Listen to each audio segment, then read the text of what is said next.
With over 10 lakh employees, India's public sector banks are a vital pillar of Indian financial system. After the banking crisis that emerged with India's independence, the Indian government was forced to nationalize the country's private sector banks in 1969. This move by the government, apart from rescuing India's fragile banking system, also greatly accelerated the overall growth of the nation's economy.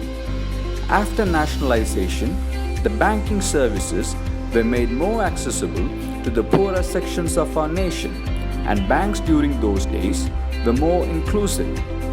Between 69 and 1991, what happened? The country was transformed. Lot of development took place. Agriculture grew. The production increased. White revolution in wealth, green revolution in agriculture, blue revolution in fishery. Everything was because of the banking sector support. IRDP, which was considered as the largest ever poverty alleviation program in the world, was a successful program. There were some failures, there were some politicization, but by and large, there are studies to show that it really transformed the life of the poorest of the poor in the country. Now, 50 years after nationalization, India's banking sector is again caught in a serious crisis like it did during the pre-nationalization era. The Indian banking sector's over-dependence on a few corporate giants and too much privatization is the main root cause for the present crisis, and this was more or less the same reason for the banking sector's crisis during the 60s and the 70s. The present banking crisis, as it should, has affected the nation's average taxpayers seriously, and more than anyone else, it is the bank employees who are affected the most.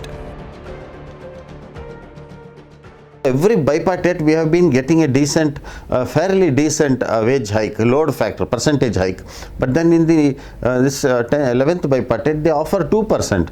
2% is an insult. It is a slap on all the bank employees and officers who toil day in and out, day out to serve the public sector banks. You know, so this anger of the entire officers community and employees community got reflected in this 30th and 31st strike. On the 30th and 31st of May 2018, the United Forum of Bank Unions called for a nationwide strike to protest the proposed 2% wage hike for bank employees by the Indian Bankers Association.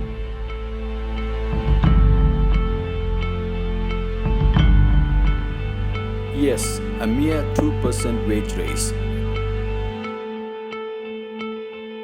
The employees see the 2% raise as an insult, and they refuse to take it.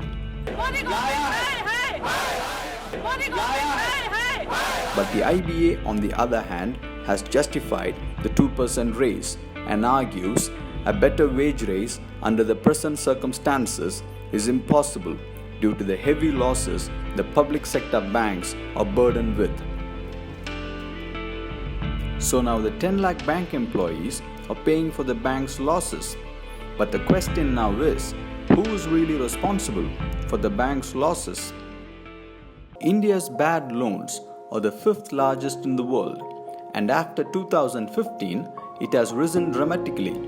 And in December 2017, it almost touched 9 lakh crore rupees. Some of India's famous corporate personalities have contributed to this massive NPA accumulation, and most of them are willful defaulters.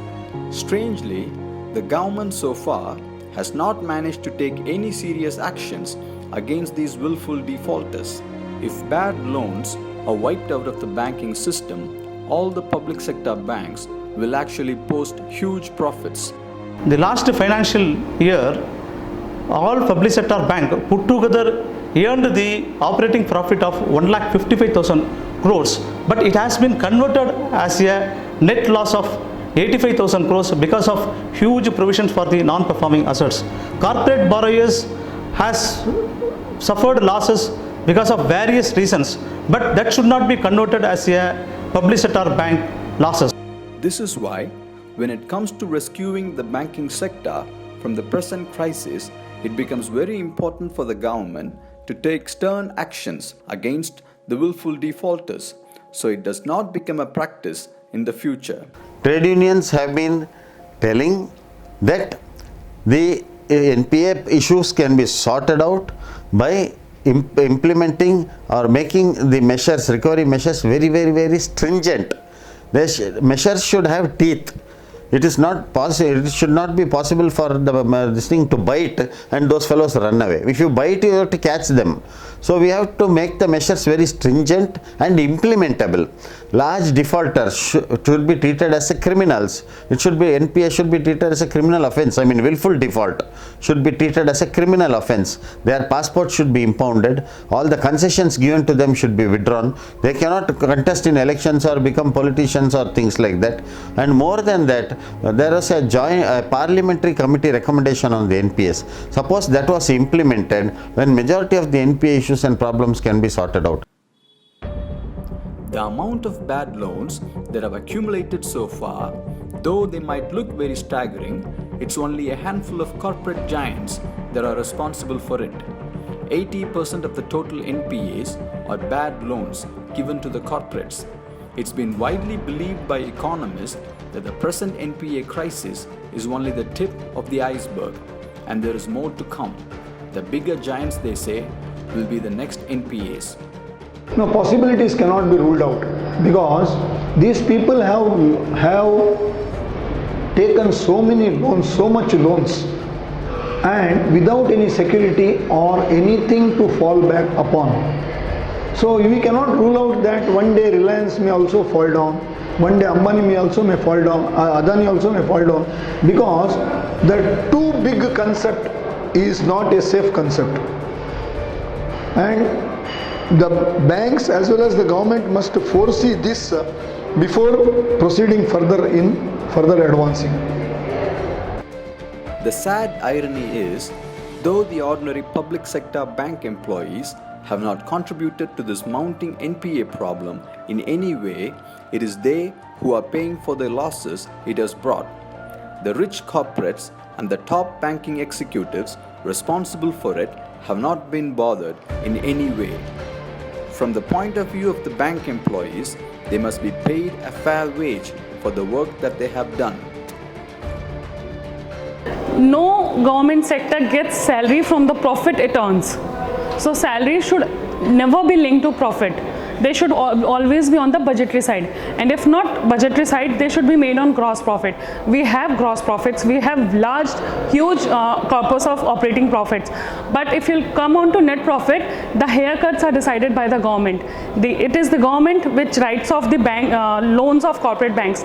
Latest RBI has come up that there are no bad loans in priority sector lending, and if priority sector lending there are no bad loans, in small sector there are no bad loans, that means we are not sanctioning these loans. Scale 1, Scale 2, Scale 3, Scale 4, we people are not sanctioning small, bigger loans, corporate loans, which are getting bad.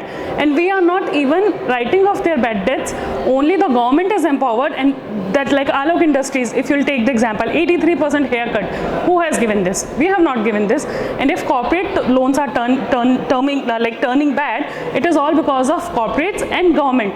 And this, I strongly feel that profit should be delinked from salary, and salaries should, as in other government centers, government bodies, government institutions, organizations, as all other government employees are getting from budgetary this thing, we should also get it from budget or otherwise gross profits.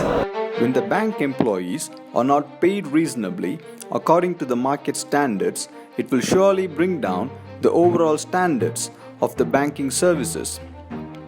Poor wages will also make it difficult for the banks to retain the current employees. Because in a country like ours, inflation is touching new heights each day. See, in any organization, you require highly qualified, high quality employees and officers. That will transform the organization, it will improve the performance of the organization. If you are not going to pay a reasonable wage, which has to be a decent wage, which has to be to take care of their status in the society also, then you will not get qualified people, high quality people coming into this. So take for example the banking sector. Banking sector, you have lot of risk. You have transferability, you have accountability, and every credit decision you take, even there, if something goes wrong, your accountability becomes huge. So there you require very high caliber employees, which we had been recruiting over a period of time through direct recruitment of officers, called the probationary officer. Today we are practically seeing that people who are joining the bank even as probationary officers, they are leaving in 1 or 2 years. As the crisis in the banking industry is deepening, our government, instead of trying to solve the problem, is pushing for mergers and more privatization, which will only help worsen the present problems. Have not the foreign banks collapsed during the 2008 subprime lending crisis? They were some of the best private banks.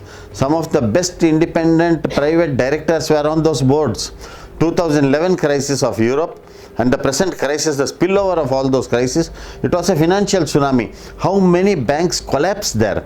But if you, about 465 banks collapsed during the subprime lending crisis and thereafter. In India also, how many private sector banks have collapsed? I don't want to name them. But can you tell me one public sector bank that has collapsed during the financial crisis of the world? Has one public sector bank being this thing? Public sector banks have stood tall. Economists all over the world have acknowledged the role of public sector banks, the role, conservative policies of the RBI many a times, the habit of savings of the people, and more importantly, the role played by the trade unions in the country in protecting the public sector care account. A radical change in the government's banking policy is the need of the hour. More nationalization and not privatization will help the banking sector and the overall economy to recover from the present predicament. Banks, like in the 70s, must again start to invest more in agriculture and stop being over-dependent on a handful of giant corporates. Unfortunately, government is thinking or authorities are thinking that any investment in this field is to be matched with profit or something like that. It is true that any industry is to be viable, but banking is service also. It caters to the needs of the people. So it is to be addressed to that level, and the government has to support the banking system as much as possible. A healthy banking sector is very necessary for a healthy economy, and similarly, a healthy economy is an absolute prerequisite for a healthy banking sector. The policies of the government in recent years have weakened the economy and also the banking sector along with it. After demonetization and GST, unemployment has also increased to a great extent. At this juncture, it is very vital for the bank employees to unite and fight to get back the wages they deserve. An uncompromising struggle is the only way forward. The decision of the United Forum of Bank Union is to go for series of agitations in different forms, which will culminate as strike in July, strike in August, and if that is not solved, we have already decided that we will be getting ready for even an indefinite strike. The present banking crisis is affecting both the bank employees and the public. So therefore, it is very important for the government to bring in a radical policy change in the banking sector to the benefit of the public and as well as the bank employees, and to achieve this, a united struggle of bank workers, trade union workers and the general public is necessary. It is our responsibility to save our public sector banks and to restore it back to its original health, so it would be more inclusive and serve the whole country equally.